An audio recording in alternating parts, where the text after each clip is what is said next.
Hey everybody, it's Charlie from Daily Motor.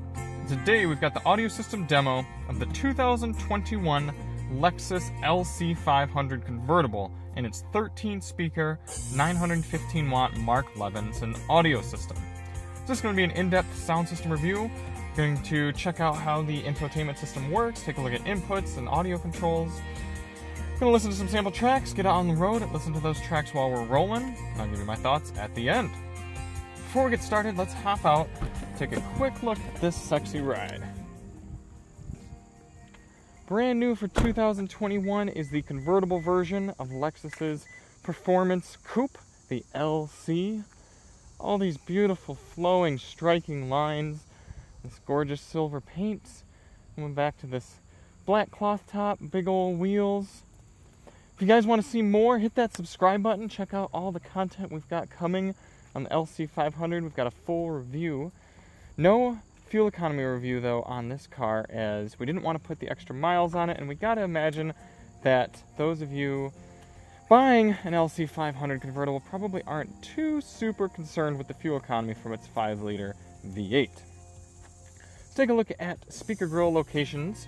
So we've got one down here, and then 2 up there, 3 in the center, 4, 5.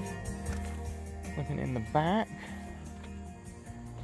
we've got the wind deflector put down here to not interfere with these speakers. We got 6, 7, and at least 8 right here, some sort of center subwoofer.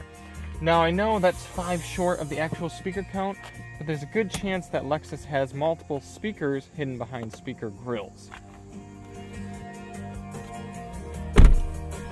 We always do these tests with uncompressed, lossless WAV audio files on a USB stick plugged directly into the audio system, and high-quality binaural microphones in both of my ears, giving you the most realistic audio system experience on YouTube. We also do these tests with the sound settings set to their factory defaults.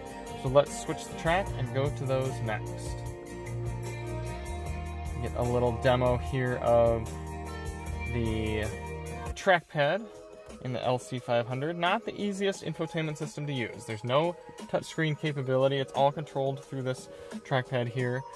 And once you get over the learning curve, it's not awful, but there are still things you just can't do as confidently or as quickly and easily as you can with a rotary knob or a touchscreen. Let's head down to the sound system settings. You've got your standard treble, mid-range bass, as well as front, rear, left, right, fader, and balance. An automatic sound equalizer to adjust for windows being down, top being down, or speed, as well as a surround setting, which we'll leave on for now, turn off later in the test. Let's go through the treble, mid-range, and bass settings now.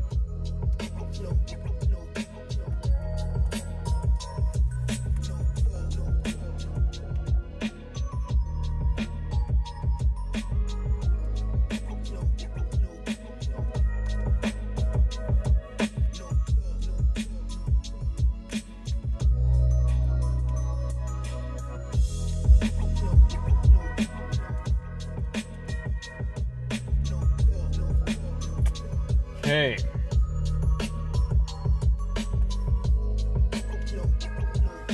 To control audio levels, volume, you've got a smooth turning, nice metal volume knob here. There's no detents, I'm not a huge fan of that, but to each his and her own.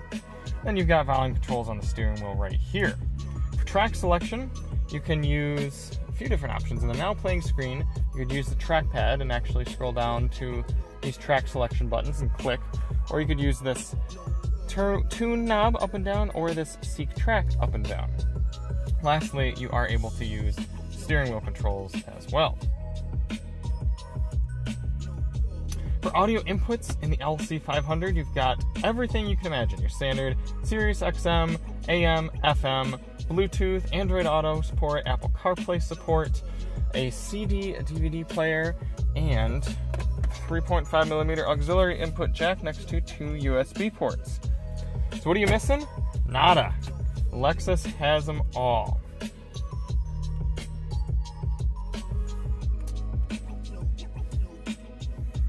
All right, let's start it up, get out on the road. And the exhaust coming from this 5-liter V8 is sometimes more than enough to listen to on its own. So if you find yourself not even listening to the radio, we don't blame you.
The LC500 does lock you out of a few menus while you're moving. As you can see here, I'm no longer able to go to my track list, so I have to just cycle through songs in order.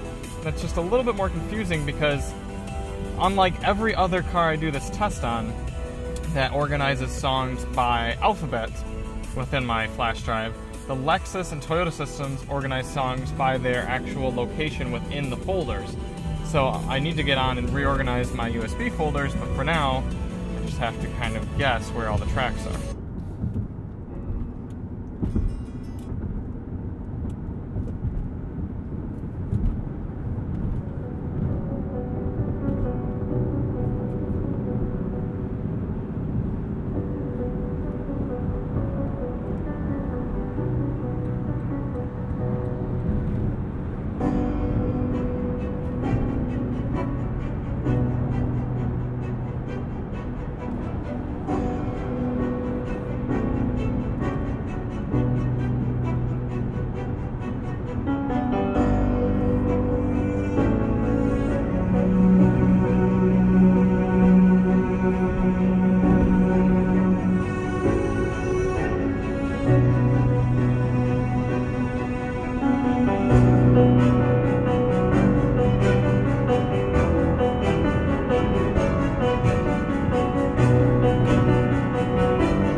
Now that we're up to highway speed, turn the music down for a moment, let you hear what it sounds like.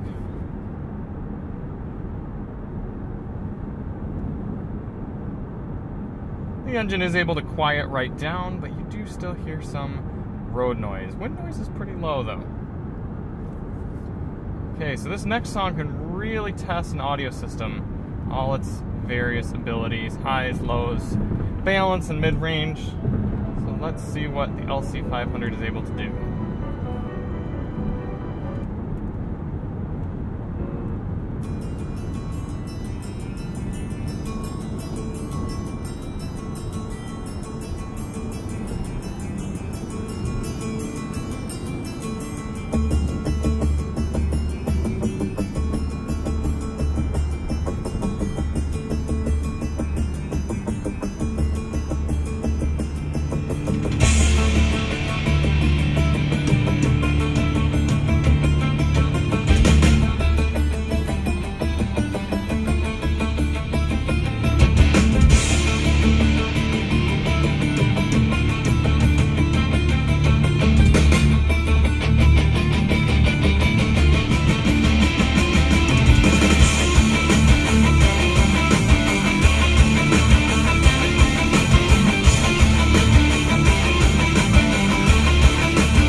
500 is handling this track pretty well. Everything's pretty decently balanced, nothing's coming through too harsh.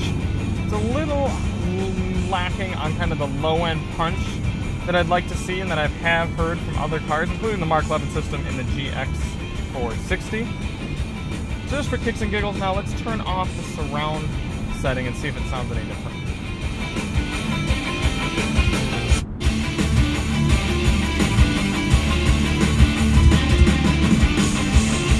Yeah, that sounds a little bit more true. There's just a little bit more coming from the mid to low range and just a little bit better balance. A little bit less computerization to the sound.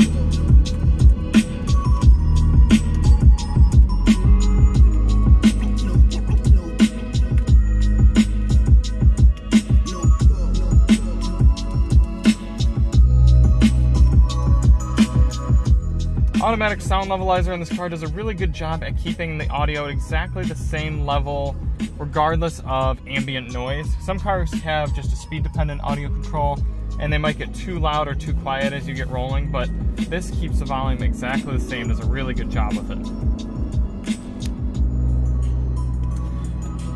Also with 915 watts of power, you can turn the music plenty loud enough and you don't experience any sort of distortion. Even with the top down, you can really blast your tunes and it sounds great. Let's test that out a little bit. We're going to turn the bass all the way up for you savages.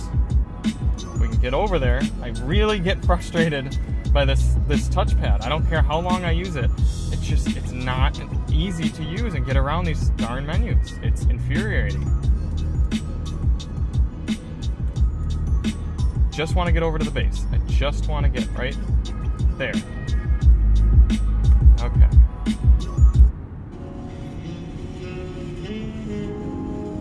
It requires you to take your eyes off the road much longer than I'd like.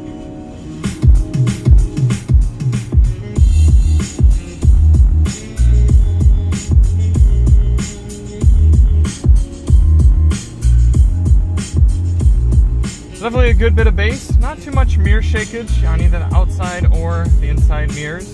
I don't really feel it bouncing in my chest, but I do hear it a lot in my ears. It's pretty good. It's no trunk bass, that's for sure, but it's definitely enough for just about all sorts of music.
Wrapping up my thoughts here on the 13-speaker Mark Levin sound system in the Lexus LS 500 Convertible. Not a big surprise that it sounds quite good. The Convertible, especially the Convertible Coupe, is one of the hardest body styles for manufacturers to develop good audio systems. Pickup trucks are probably one of the other toughest, but this is arguably even harder because they have to account for top up, top down, a lot of different kind of materials. just a lot of unpredictabilities. I think they did a really good job with the Mark Levinson systems here. Doesn't sound quite as good in all scenarios and not quite as powerful as what you would get from a Mark Levinson in a large Lexus sedan or SUV, but all things considered, it's quite good, and objectively speaking, I'd give it about an 8.5 for a rating. Now, the only reason that's not a 9 is because of this gosh darn touchpad. I don't care how many times I use it, how many different vehicles, it doesn't get easier to use, and I really wish Lexus would get off of that. Still better than their joystick, but not by much. It's just not a safe system to use, so you can't just look over, just a little bit of swipe, you might swipe too far, you might not swipe enough, it's not as intuitive as a wheel. Now, subjectively speaking, for a $120,000 car, I'm giving this system about a 7. It's a lot of money to be paying out, and you should be expecting very premium audio at that price. If you guys like this video, please hit that subscribe button, check out our full review on the LC500, and check out our other videos. I'm Charlie from Daily Motor, and as always, drive on.